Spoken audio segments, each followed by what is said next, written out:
me a god. You call me a god.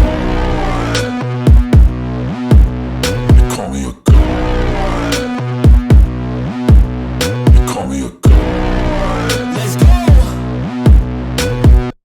한강 작가의 작품 중에 소년이 온다 라는 작품이 이제 5.18을 그린 작품인 것 같고요. 특별하지 않는다 라는 작품이 이제 4.3을 다룬 작품인 것 같네요. 예, 채팅창에 이제 우리 시청자 여러분들이 글을 써주셨는데 그럼 우리 또 4.3 영령들의 한도 이게 풀리는 또 그런 상황이 되겠네요. 제가 5.18 우리 전사들 열사들 이야기만 했는데 4.3 항쟁 4.3 열사들도 한을 푸는 그런 역사적인 쾌거가 아닌가 그렇게 생각을 해봅니다. 사실 우리 국민들에게 보내는 찬사라고 봐요. 뭐 아무리 유려한 문체를 가지고 있는 탁월한 작가라고 하더라도 그 바탕이 되는 역사적 그 컨텍스트라고 하죠. 역사적 바탕과 뿌리가 없으면 좋은 작품 쓰기가 어렵죠. 그래서 한강 작가의 이 쾌거는 한강 작가 본인의 영광일 뿐만 아니라 이 순환의 현대사를 끈질기게 이겨내온 우리 대한민국 국민들의 또 쾌거라고 해도 뭐 과언이 아니라고 생각을 합니다. 자, 오늘도 또 시작하자마자 기분들이 좋으신지 한강 작가에게 쏴야 될 걸 저한테 쏘고 있으신 분들이 많습니다. 김건희님, 최스타 오빠 나 먼저 잘게요. 최평 오빠 전생은 눈구렁이였을 거예요. 김건희님 주무시면 안 됩니다. 지금 잠이 옵니까? 언제 빵에 갈지 모르는 이런 긴박한 상황에 오빠의 방송을 끝까지 보시면서 하루하루 이겨나가시기 바랍니다. 주무시면 안 돼요. 붕붕이님, 세계 정세와 남북 관련 짚어주세요. 완전 재밌어요. 기회가 될 때마다 오늘도 남북 관계에 관련된 얘기를 조금 해드려야 될 것 같아요. 기회가 될 때마다 제가 말씀을 좀 드리도록 하겠습니다. 또 의외로 그런 또 세계 정세, 한반도 정세에 또 관심을 가지고 있으신 분들이 많은 것 같아요. 저도 나름 이제 한반도 문제 전문가라고 책도 쓰고 뭐 글도 쓰고 뭐 이런 걸 많이 했는데 사실은 뭐 관심들이 많이 없어가지고 이야기를 많이 안 하게 되는데 최근에 좀 관심이 높아진 것 같습니다. 제가 그 이야기를 좀 드리도록 하겠습니다. 오늘 뭐 노벨문학상을 최초로 수상한 역사적인 날이니만큼 이와 관련된 얘기로 오늘 시작을 한번 해보도록 하죠. 뭐 정치인들 너도나도 이제 축가 메시지를 내고 있습니다. 윤석열, 한동훈, 이재명 대표까지 조국 대표도 냈어요. 축하 메시지를 냈는데 오늘 족가지 않기로 제가 마음을 먹었기 때문에 이렇게 깊은 날 족가고 있을 수는 없잖아 제가. 조국 대표 축사는 제가 생략을 하도록 하겠습니다. 자, 먼저 톰과 란제리님, 참 아이디가 마음에 드네요. 콜건이 만세, 노벨문학상 만세. 이재명 대표 바로 이렇게 축하 메시지를 냈습니다. 방금 냈어요. 기쁨의 전율이 온몸을 감싸는 소식입니다. 김건희님, 안 잘게요 최평 오빠 성냥개비로 눈꺼풀 텐트 쳤어요. 지금 잠이 오냐고. 지금 언제 감옥 갈지 모르는데 지금 자유를 즐겨요. 잠잘 때가 아니야. 아니면 계산책이나 내 방송 보고 원래 계산책 하러 나가야 되잖아. 한국 문학의 쾌거 굴곡진 현대사를 문학으로 치유한 한강 작가님의 노벨문학상 수상을 국민과 함께 축하합니다. 굴곡진 현대사를 문학으로 치유를 했다. 뭐 문학평론가 못지않은 탁월한 비평입니다. 역사적 트라우마에 맞서고 인간 힘의 연약함을 드러내는 강렬한 시적 산문. 요게 이제 스웨덴 할리먼의 평가죠. 그의 스웨덴 노벨문학상 수상을 알린 스웨덴 할리먼의 찬사입니다. 한강 작가는 폭력과 증오의 시대 속에서 처절하게 인간의 존엄성을 갈구했습니다. 우리 안에 무엇으로도 죽일 수 없고 파괴할 수 없는 것이 있다는 걸 믿고 싶었다는 그의 말을 마음에 담습니다. 담비 같은 소식에 모처럼 기분 좋은 저녁입니다. 오늘의 쾌거가 고단한 삶을 견디고 계실 국민들께 큰 위로가 되기를 바랍니다. 뭐 아주 짧지만 필요한 메시지를 다 담은 정치인으로서는 제가 볼 때는 아주 수준 높은 이런 축하 메시지가 아닌가 이렇게 생각이 들고 뭐 한강 작가의 작품을 접해보신 것 같아요. 예, 이재명 대표는 폭력과 증오의 시대 속에서 처절하게 인간의 존엄성을 갈구했다. 라고 예, 한강 작가에 대해서 한강 작가의 어떤 작품성에 대해서 예, 그 평가를 하셨어요. 예, 역시 저희의 기대를 저버리지 않는 이런 축하 메시지가 나왔습니다. 자, 우리가 동훈이 것도 봐야죠. 예, 우리 동훈이는 또 어떻게 평가를 했을지. 예. 한동훈, 예, 8분 전에, 8분, 그러니까 제가 8분 전에 이제 캡처를 한 거고요. 8분 전에 쓴 건 아닙니다. 한강 작가님의 노벨 문학상 수상을 축하합니다. 저는 한강 작가님을 그분의 책이 아니라 오래전 EBS 오디오북 진행자로서 처음 접했습니다. 조용하면서도 꾹꾹 눌러 말을 하는 목소리가 참 좋아서 아직도 가끔 듣습니다. 오늘 기분 좋게 한강 작가님이 진행하는 EBS 오디오북 파일을 들어야겠습니다. 이런 날도 오는군요. 이런 등신. 아, 이거 뭐 자다 봉창 뚫리는 소리라고 앉아있어요. 아니, 노벨 문학상을 받은 사람에 대해서 오늘 수상한 걸 축하를 하는데, 오디오북에, 목소리가 참 좋다. 아, 무슨 성우대상 받았습니까? 꾹꾹 눌러 하는 목소리가 참 좋아서 아직도 가끔 듣습니다. 아니, 지금, 예, 김건희님, 뚜껑의 임님, 푸사가 자연산 송이버섯으로 보이는 밤입니다. 꿀꺽. 아, 난 진짜 아니, 이게 책을 못 읽었어도, 그래, 한림원에서 나온 평가가 있잖아. 그럼 그거 가지고, 예? 오늘 오디오북을, 아니, 그럼 차라리, 제가 책을 못 읽어가지고, 제가 정확한 평가는 못하겠으나, 전 세계가 인정한 작품이니까, 오늘 밤만큼은, 한강 작가의 책을 제가 좀 읽어봐야겠습니다. 아니, 이렇게 써야지, 예? 오디오북을 봤는데, 옛날에, 야, 목소리가 참 좋더라고요. 아니, 목소리로 노벨 문학상 받았어요? 그냥 아무 메시지가 없어요. 이거 초딩이야? 여당 대표라는 사람이 이 정도 수준의 이게 축하 메시지밖에 못 냅니까 이게? 예? 노벨문학상 축하한다. 아니 내용이 없어요. 내용이 노벨문학상 축하한다. 이건 나도 해. 안 읽어본 나도 할 수 있는 얘기야. 그 다음에 책을 평가하는 게 아니라 어쨌건 노벨 문학상을 받았잖아. 그럼 책에 대해서 한마디를 써야 될 거 아니에요. 참을며 책 표지가 이쁘더라 뭐 이런 말이라도 써야 되나. 책 얘기는 하나도 없고 오디오북을 봤는데 목소리가 참 좋대. 이걸 지금 다른 나라에서 이걸 볼까봐 진짜 부끄럽습니다. 그리고 오늘도 오디오북 파일을 듣는데요. 아니 오늘이라도 그동안 책을 못 읽었으면 오늘이라도 책을 읽어야 되겠다 얘기를 써야 될 거 아니에요. 그리고 좀 생각이 있는 사람이면 저도 그동안 책을 참 가까이 하질 못해가지고 이런 노벨 문학상을 받게 되는 좋은 작품에 대해서 접해보질 못했다. 우리 국민 여러분들도 이 기회에 책이라도 좀 많이 읽어봐라. 뭐 이런 공익적인 메시지라도 내야 될 거 아니야. 뭐 할 얘기가 없으면은 오디오북 듣는데 오디오북 팔아 지금.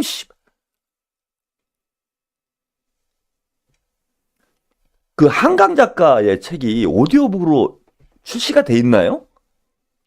그걸 일단 궁금해지네. 네? 한강 작가 책이 오디오북 나와 있습니까? 혹시 아시는 분 없어요? 그래, 이게 오디오북을 듣는다는 얘기는 한강 작가 작품을 지금 듣겠다는 얘기도 아니잖아. 이런 수준 이하의 이런 축하 메시지는 안 내는 게 낫죠.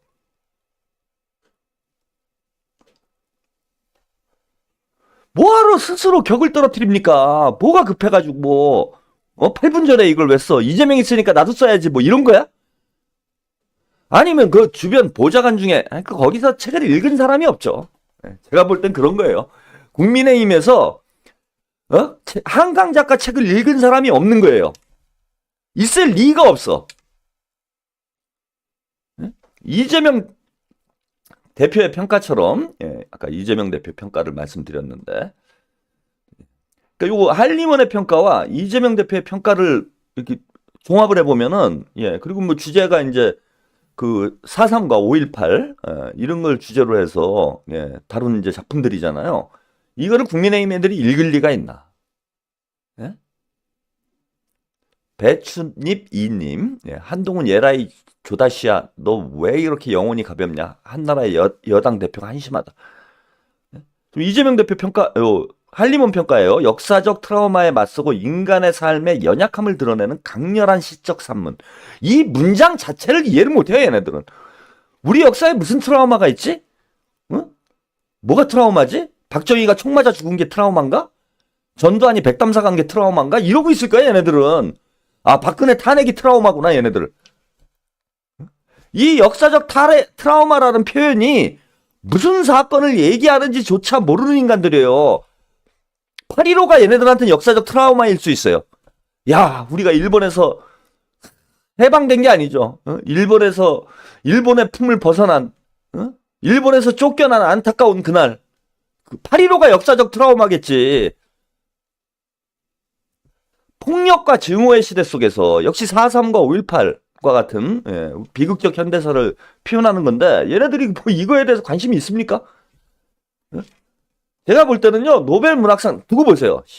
한동훈이건 윤석열이건 절대 한강 작가의 작품을 노벨 문학상이 아니라 노벨 무슨 핵 문학상을 받았다고 해도 절대 안 읽습니다. 이런 자들과 대한민국 하늘 아래서 같이 숨쉬고 살아가고 있다는 것 자체가 쪽팔리고 부끄러운 일입니다. 이런 자들이 대통령이 되고 여당 대표가 되는 나라에서 노벨 문학상 수상자가 나온다라는 것이 참 기적적인 일이에요. 윤석열도 이제 어쨌건 대통령이니까요. 그 전에 이제 한림원 평가, 아까 이재명 대표가 한 줄로 잘 요약을 해주셨는데, 한림원에서 나온 평가, 요거 한번 같이 보시죠. 보신 분들 많이 있을 것 같은데요. 번역된 내용입니다. 위에 이제 영어로, 소년이 온다. 휴먼 액트라는 작품이네요. 소년이 온다라는 작품에 대해서 평가를 했습니다. 문학상을 수상한 올해 노벨 프라이즈 문학상을 수상한 한강의인데 이거 번역 잘못된 거 같죠? 한강의 소설 소년이 온다에서 자신이 성장한 곳이며 1980년 한국군이 자행한 학살 동안 수백 명의 학생과 비무장 민간인이 살해된 광주에서 일어난 역사적 사건을 자신의 정치적 기반으로 삼았습니다. 역사의 희생자들에게 목소리를 주고자 하는 이 책은 이 사건을 잔혹한 현실화로 마주하고 그렇게 함으로써 증인 문학이라는 장르에 접근한다. 한강의 스타일은 간결하면서도 여기 이제 시적이다 표현한 거죠. 비전적이지만 그럼에도 불구하고 그 장르에 대한 우리의 기대와는 다르며 죽은 자의 영혼이 육체와 분리되도록 허용하여 그들이 자신의 소멸을 목격하도록 하는 것은 그녀의 특별한 방편이다. 특별한 이거 제가 책을 안 읽어봐갖고 정확히 어떤 형식을 평가하는 내용인지는 잘 모르겠는데 이게 이제 한강 작가의 어떤 특징인 것 같아요. 죽은 자의 영혼이 육체와 분리되도록 허용하여 그들이 자신의 소멸을 목격하도록 하는 것이 그녀의 특별한 방편이다. 이런 이제 기법의 어떤 특별함, 문학적 특별함 이런 것도 평가가 된 모양입니다. 그러니까 죽은 자가 죽음의 순간에 육체와 분리돼서 자신의 소멸을 목격하는 뭐 이런 묘사가 있는 모양이에요. 어떤 순간에 매장할 수 없는 신원을 알 수 없는 시체를 보면서 텍스트는 소포클레스의 안티고네의 기본 모티브로 되돌아간다. 이런 평을 했습니다. 이분이 이제 한강 작가세요. 54세라고 하니까 저보다 이제 조금 젊은. 야, 이거 제가 깔때기 좀 되자면은 대한민국 이게 70년대생들이 대단한 것 같아. 대단한 사람들이 70년대생에 많은 것 같아요. 이제 세계적인 어떤 대한민국을 이제 세계로 뻗어나가게 하는데 큰 역할을 한다. 하여튼 저도 같은 70년대생으로서 70년대생이 아닐 수도 있구나. 54세로 제가 만 54세니까 60년대생이다. 70년생이에요? 70년생이구나. 그럼 저보다 이제 한 살 많으신 건데, 뭐 대단합니다. 저는 뭐 70년대생이지만은 뭐 세계적으로 뭘 한 건 없고, 뭐 다른 건 모르겠으나 예, 조는 잘 까요, 제가. 응?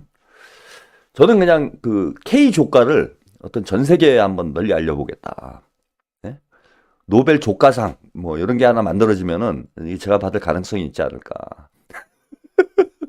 저는 하여튼 까는 걸로는 제가 지금 한번 노벨상 수준으로 한번 가보겠습니다, 제가. 예? 노벨 조가상으로 씨.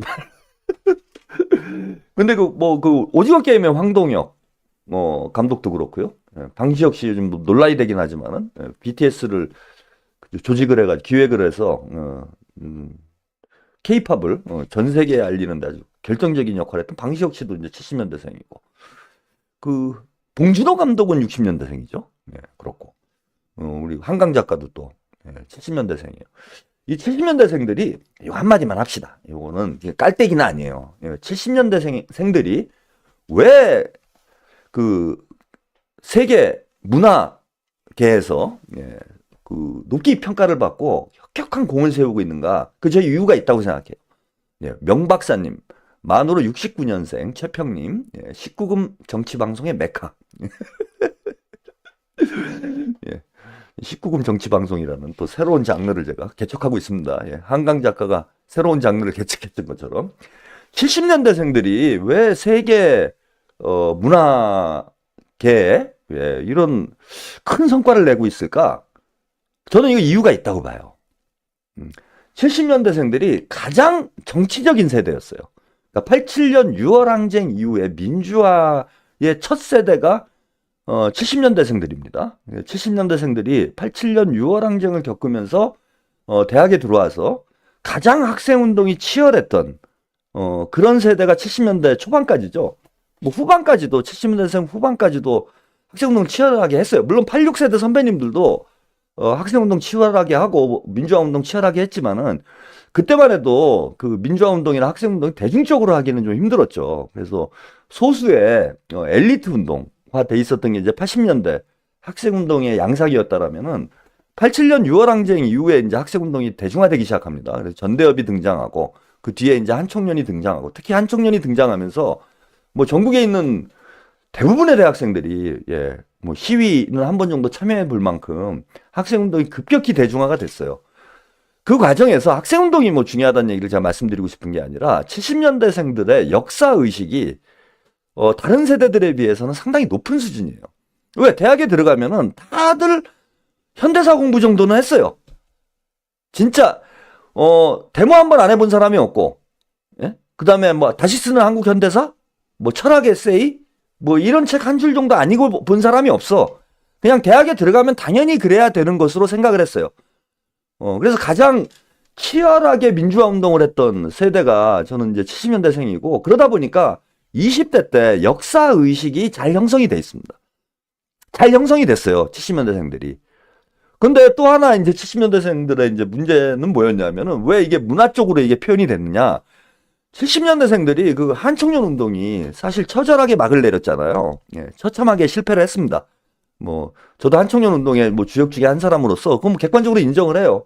뭐 이른바 연대항쟁, 연세대 사태죠. 연대항쟁, 그 다음에 무슨 한총련 사태 이런 걸 겪으면서 뭐 어마어마하게 뭐 저도 그것 때문에 감옥에 가고 어마어마하게 시련을 겪다 보니까 어떤 일이 벌어졌냐면은 70년대생들이 주류 사회에 편입이 안 돼요. 그러니까 70년대생 엘리트들이 주류 사회로 진입할 수가 없었어. 왜? 죄다 이게 프로페셔널 프리즈너거든. 그러니까 빨간 줄이 없는 놈이 없어요. 대학생 중에 70년대생 중에 한 절반 정도는 빨간 줄이 있어. 그 연대 사태 때 4,000명이 구속이 됩니다.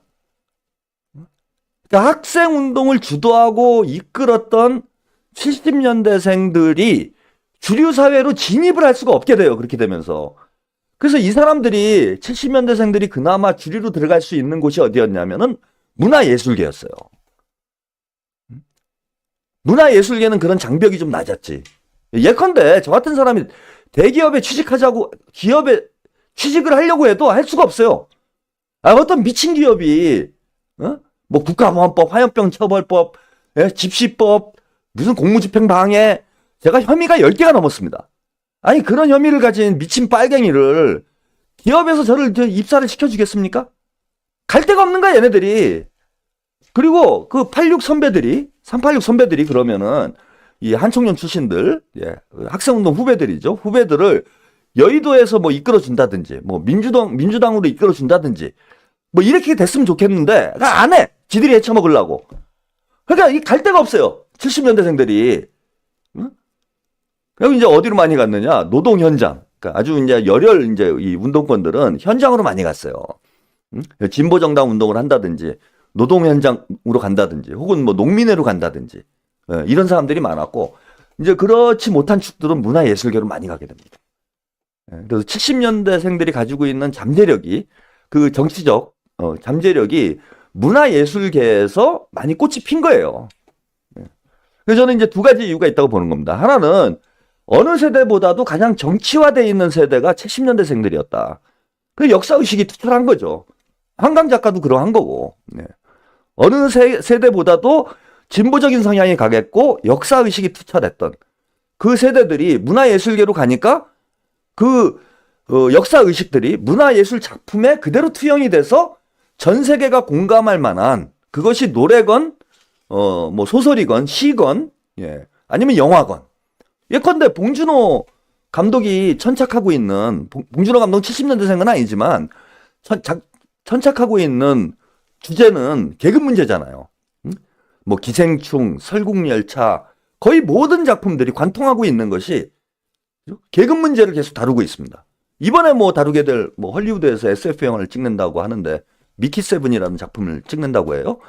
예, 그것도 현대사회의 계급 문제를 SF라는 형식을 빌어서 은유하고 풍자하는 아마 작품인 것으로, 예, 그렇게 알려져 있는데, 이런 정치의식이 그대로 문학 작품에 투영이 돼서 전 세계 어디서도 볼 수 없는 독특한 예술 세계를 펼쳐내고 있다라고 봅니다. 그런 면에서 볼 때, 예, 제가 뭐 70년대생들을 뭐 특별히 높이 평가하고자 이런 말씀을 드린 건 아니고, 자, 우리 현대사가 가지고 있는 이 굴곡진 역사가, 예, K컬처의 뿌리이자 출발점이라는 거예요. 그러니까 우리 현대사가 곧 K컬처라는 겁니다, 저는. 그런 순환의 역사를 직시하고, 그 순환의 역사를 예술적으로 승화시켜 그 결과물들이 K컬처의 세계화라는 거예요. 아까 뭐 봉준호 감독의 작품 세계도 얘기했지만 오징어 게임도 마찬가지예요. 예, 결국 계급 문제, 예, 계급 문제를 모티브로 해서, 예, 세계적인 대중적인 작품을 만들어낸 거죠. 이런 정치의식이 내재되어 있기 때문에 좋은 작품들이 나오고 있다. 그래서 앞으로 K컬처가 가야 될 길이 뭔가, 예, 저는 뭐 이게 다 답이 나와 있다고 봅니다.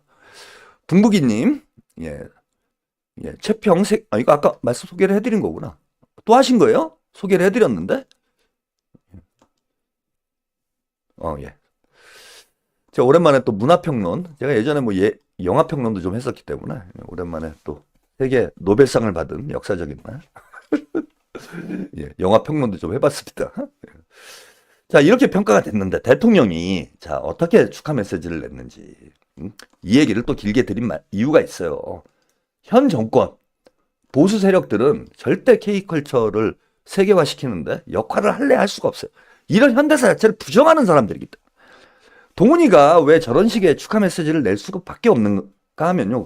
한동훈이 91학번인가요? 72년생이니까 91학번이죠. 예, 91학번이면 가장 학생운동이 치열할 때 대학에 들어왔던, 예, 그런 세대예요. 근데 동훈이가 살아온 인생의 궤적을 보십시오. 90년대 초반 학생운동이 정점으로, 92학번입니까? 예, 학생운동이 정점으로 치닫고 있는 시대, 동훈이 어떻게 살았어요? 사법고시나 패스해가지고, 예, 나 하나 잘 먹고 잘 살고 부귀 영화나 누리면 그만이다. 이렇게 산 친구가 무슨 역사의식이 있겠습니까? 무슨 정치의식이 있고. 이제 와서 정치인 흉내 내려니까 흉내가 내져요? 대가리에 든 게 없는데? 20대 때 대가리에 넣은 게 아무것도 없어요. 법전 외에는. 근데 정치를 법전 가지고만 합니까? 뻑하면 압수수색이나 하는 거지. 그러니까 저 따위에 저열한 축하 메시지가 나올 수밖에 없는 거예요. 제가 볼 때는 한동훈이는 한강 작가의 작품을 읽어도요, 공감도 되지도 않고 이해도 안 돼요. 왜 그렇게 살아본 적이 없으니까. 그런 역사의식 자체가 존재하지 않으니까. 윤석열도 마찬가지입니다. 뭐 윤석열도 뭐 50보 100보죠. 한강 작가님의 윤석열 축하 메시지예요. 한강 작가님의 2024년 노벨문학상 수상을 진심으로 축하드립니다. 대한민국 문학사상 위대한 업적이자 온 국민이 기뻐할 경사입니다. 역사적 트라우마에 맞서고 인간의 삶의 연약함을 드러내는 강렬한 시적 산문이라는 할리먼의 선정사유처럼 작가께서는 우리 현대사의 아픈 상처를 위대한 작품으로 승화시켰습니다. 한국 문학의 가치를 높이신 작가님께 존경의 마음을 전합니다. 앞으로도 훌륭한 작품으로 전 세계 독자들에게 많은 사랑을 받으시길 바랍니다. 그래도 뭐 한동훈이보단 좀 낫네요. 예. 근데 제가 볼 때는 본인이 쓴 것 같은 느낌이 전혀 들지 않아요. 예. 이런 언어를 구사하는 사람이 아닙니다. 예. 비서관이 써준 것 같고. 예. 그리고 현대사의 아픈 상처를 위대한 작품으로 승화시켰는데 그게 뭔데? 어떤 상처인데? 예? 윤석열 각하. 한국 현대사의 어떤 상처예요? 빨갱이들의 상처야? 응? 반공하셔야 된다는 분이 반국가 세력이잖아. 5.18 응? 항쟁의 주역들은 반국가 세력들 아니에요? 4.3 항쟁의 주역들은 반국가 세력들 아닙니까? 그게 아픈 상처야? 본인은 그렇게 생각하고 있어? 그게 아픈 상처라고 생각하는 사람은 그 사람이라면은 그 상처를 치유하기 위해서 노력을 해야 될 거 아닙니까? 아니 마음에도 없는 얘기를 그냥 뭐 노벨문학상 받으니까 예? 거기다 숟가락 한번 얹으려고.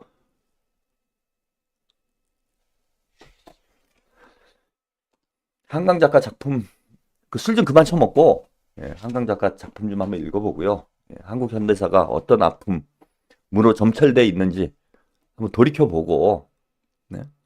아버지한테 고무호수로 쳐맞은 게 아픈 현대사가 아니잖아. 예? 정도님 예, 뭉팅 시청료 자진 입금합니다. 한강님 나라를 빛내주심 감사드립니다. 더 역겹습니다. 예, 우리 한동훈이 솔직하게 나는 오디오북밖에 안 들었어요. 오늘도 오디오북이나 들을래요. 뭐 이렇게 얘기하는 것보다 속에 있지도 않은 말을 저렇게 번드르르하게 뭐 본인이 쓴 것도 아니겠지만은 예, 축하 메시지라고 쓰고 있는 윤석열이 더 역겹고 더 토할 것 같습니다.